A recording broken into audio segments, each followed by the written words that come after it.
I feel isolated and lonely, and my emotions are very high. Bringing life into the world is such an indescribable experience, and sometimes we can get so hyper-focused on baby that we forget about us, the moms. If this sounds interesting to you, stay tuned for today's video, give it a big thumbs up because it really does support our channel. Don't forget to hit subscribe and tap that bell to get notified for when we upload every Monday and Thursday, and let's get right into it.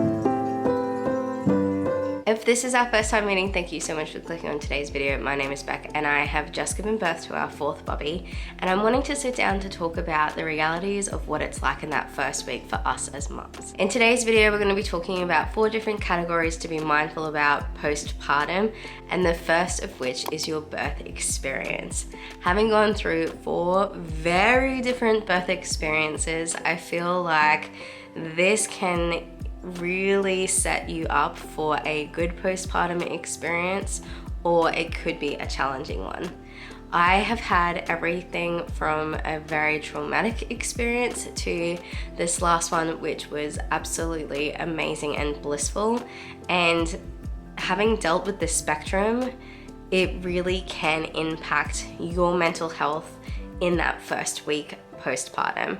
If you've had a very traumatic birthing experience, there's a lot of stuff that you're going to be processing, which in itself is a lot to be dealing with. And I would say if you do have a traumatic birth experience, definitely speak to people. Don't be ashamed of it. There are so many birthing experiences that I know of that haven't gone according to plan and have just really gone pear-shaped very fast, that it's not uncommon. So don't feel like it's your fault. Don't feel like you shouldn't share it. Like, open up to the people around you and to healthcare professionals, because dealing with it is a really good first start in your postpartum recovery. And if you've had a really good birthing experience, then that's fantastic as well, because it helps you to bond with baby. And that's the major thing, is whatever experience you've had, you really do need to make sure that you're being open and honest about it, because it does, I feel, help you to connect with your baby, which will help you to survive, especially those first couple of months with a newborn. The second topic we don't talk about enough is your postpartum body, especially in that first week after giving birth. So much is happening in your body that has drastically changed. So not only do you have a newborn, but all of a sudden you will be bleeding because you've just given birth. You're going to have after-birth pains, especially if you are breastfeeding, and the more births you've had, the more intense they become. So 4th time, they were crazy cramping. So you're bleeding and you're cramping. The other thing that happens is all of a sudden you have an empty stomach. You've gone from carrying this massive baby in your tummy and just the weight of it and the strain on your muscles and like your spine and everything, to it just being empty. And that can be such a weird sensation. I know the first time I have a shower postpartum is always really like mind-blowing, because when I'm washing my body, I'm not having to rub circulate over a rounded stomach, it's flat.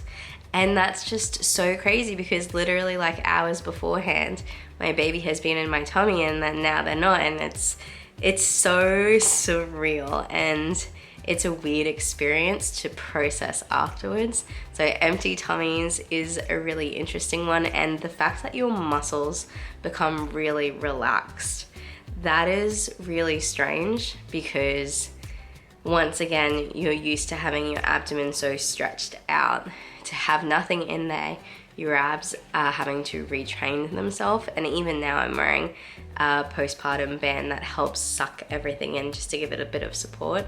But coughing and like even just getting out of bed, all of those abdominal movements are new for you again, and that's a weird feeling as well. The other thing that I'm always having to process with my postpartum body is stretch marks, because when I'm pregnant, most of my stretch marks are on my undercarriage of the belly, so I don't really see them.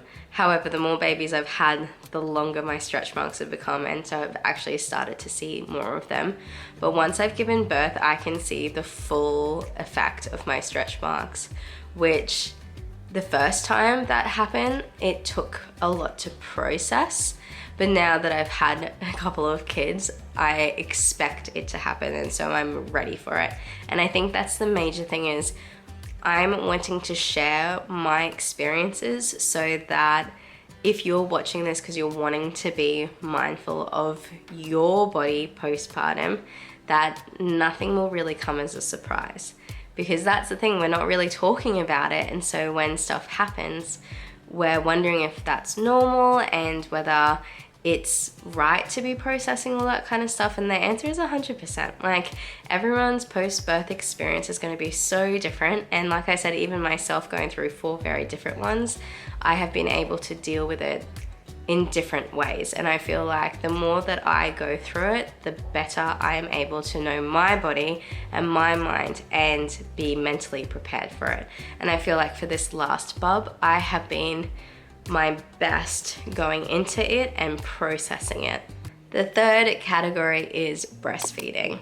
This one really is tricky because I feel like everyone says it's natural. And so for me personally, when I especially went into it as a first-time mum, was like, well, my body is made to do it, just like my body was made to do birth. And as a first-time mum, my body struggled with birth and my body struggled with breastfeeding.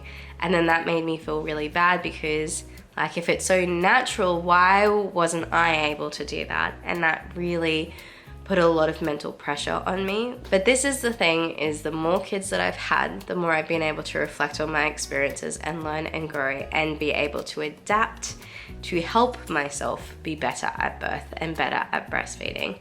So when it comes to my breastfeeding experiences, I do not make a lot of milk naturally, and I do need supplements. And so I go out and I get a breastfeeding gold vitamin, and I also get fenugreek. And so I am taking those. And I'm also using my silicone hucker, which allows me to catch letdowns.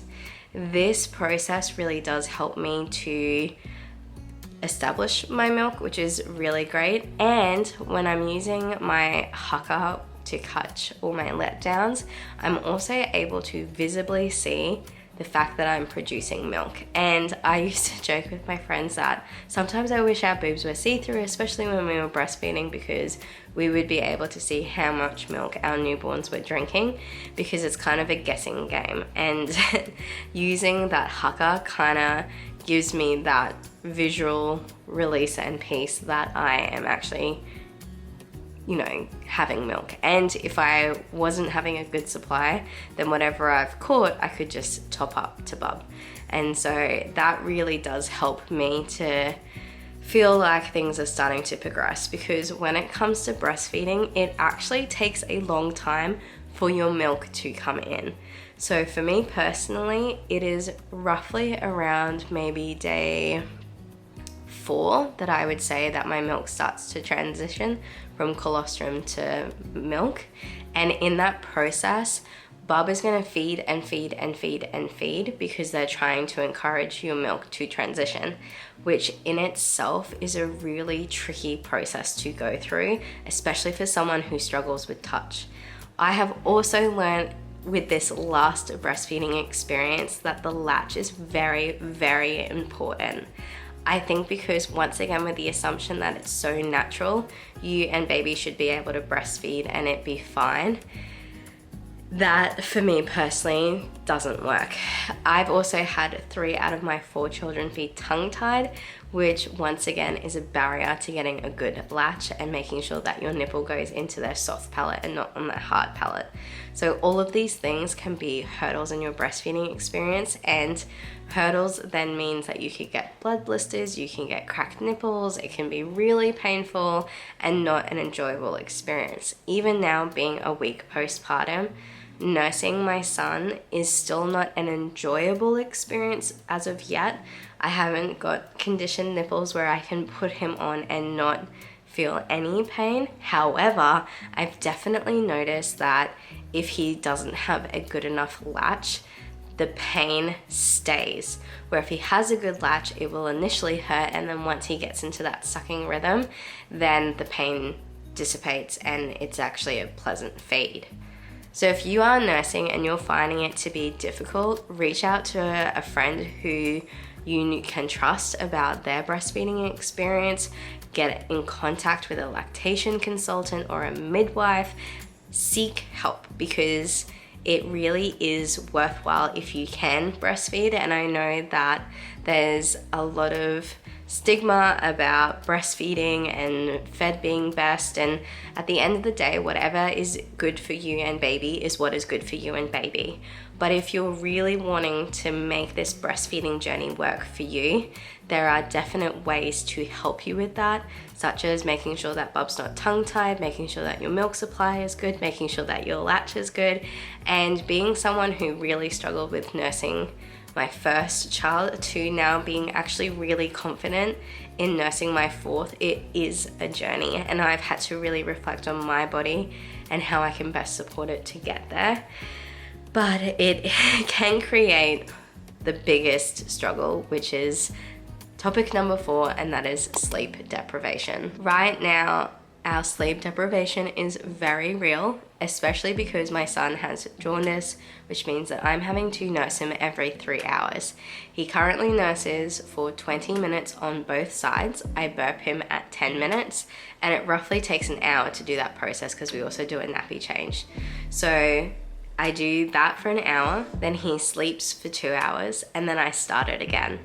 And that makes sleep deprivation very real. And on top of that, around nights 2 and 3 is when they have their days and nights mixed up, and they are also very aware that they're no longer in the womb, and they may cluster feed, which means they might be on your breast for a very long time. One night, my son was on me feeding from, I think it was like 4 o'clock in the afternoon to 2 o'clock in the morning, which is a very long time to not get a break, to not get sleep, to not get just a mental release. And it's in those moments that you may be struggling with the whole process, maybe thinking that giving them formula is better. And what I want to say is it's completely natural for bubs to go through cluster feeding, especially if they're going through a growth spurt, or in this case, establishing your milk. Because our son had jaundice, we actually feel like he's kind of 2 days behind. So instead of having a rough night 2 and 3, we actually had a really rough nights for nights 5 and 6.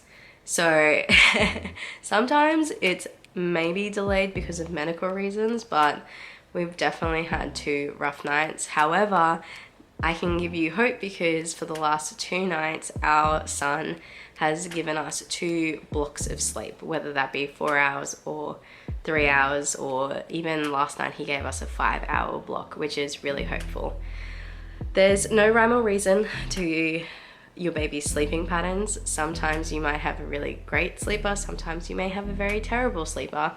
We've had the spectrum amongst our 4 kids, and it is tricky, but it doesn't last. And that is hope, is that this newborn phase doesn't last forever. The sleep deprivation doesn't last forever, but it is extremely real. I know for me personally, when I'm in this sleep deprivation phase, I feel isolated and lonely, and my emotions are very high. And even just reflecting on it, it is a very challenging phase of having a newborn. I don't know if you're the same as me, but I know that having enough sleep helps me to regulate my other senses. So when I'm struggling with touch or sound or just emotional dysregulation, sleep and food is the answer. And when you are getting deprived of sleep, not by choice, but because that's just the season that you're in, can be really tricky. So sleep when you can. Michael and I have found taking shifts to be really beneficial. So especially when we were in hospital, I would let Mick sleep as much as he could during the day, and I would just be nursing our son. And then at nighttime, I would nurse our son, and then Mick would go out of the room to the common area and give me that 2-hour block of sleep. Even if our son wasn't sleeping, he would give it to me and then bring him back in at that 3-hour mark for me to feed again. And just getting 2 hours of sleep was so beneficial in me feeling like I could continue the marathon race that it was. I feel like any sleep under an hour for me personally is not beneficial. I would wake up groggy, disorientated, I'd have the shakes, I'd even feel nauseous. So we really tried to work with giving me at least a 2-hour block, and we were able to get into a good routine for it. Definite key to survival here is communication with your spouse, because you are a team, whether you are a breastfeeding team or a bottle feeding team. It is really important to try and figure out what your routine is, because you guys being strong will help you to survive having a newborn, because they are a very tough gig. So those are the 4 areas that I feel like we need to be mindful about when it comes to our mental health postpartum. I hope you have found this helpful if you are about to enter it in yourself, or maybe you're in it and you're just wondering if it's normal. If you have enjoyed this real mum talk, then please give this video a thumbs up. It really does help my channel.